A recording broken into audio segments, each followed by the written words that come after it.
overall trend is that African countries have a choice of partners.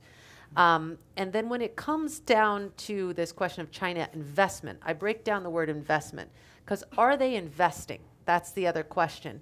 What typically happens is the majority of major Chinese projects on the continent are infrastructure projects financed by China XM, so whereby the Chinese company gets money to build the infrastructure is left behind and the Chinese company goes home.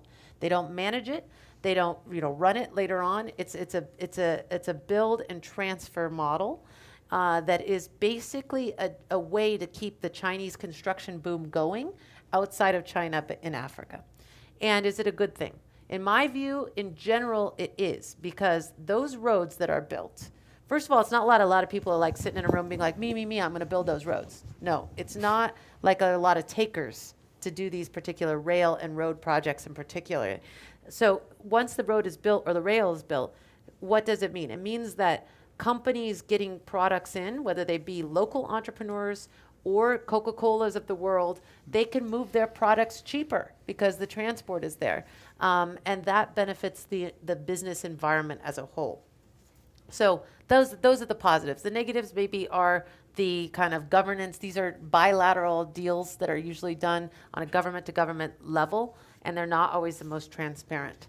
So that's the downside. But my view, at least, is that it's generally a net positive. There's not a lot of takers for these particular kind of construction infrastructure projects that constitute the billion-dollar Chinese investment in the region. Okay.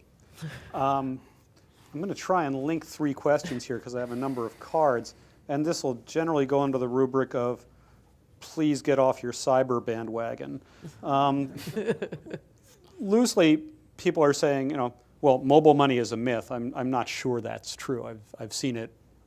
But the other half of the question was, is this future for Africa going to be about digital consumption and not physical stores?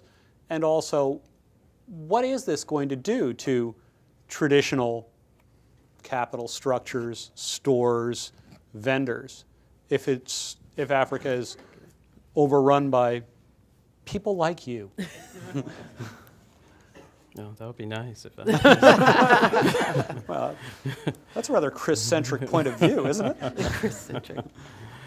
I do think there's a lot to be said about technology and its role in Africa, and as far as the purchase of goods and consumptions going online. I mean, you could see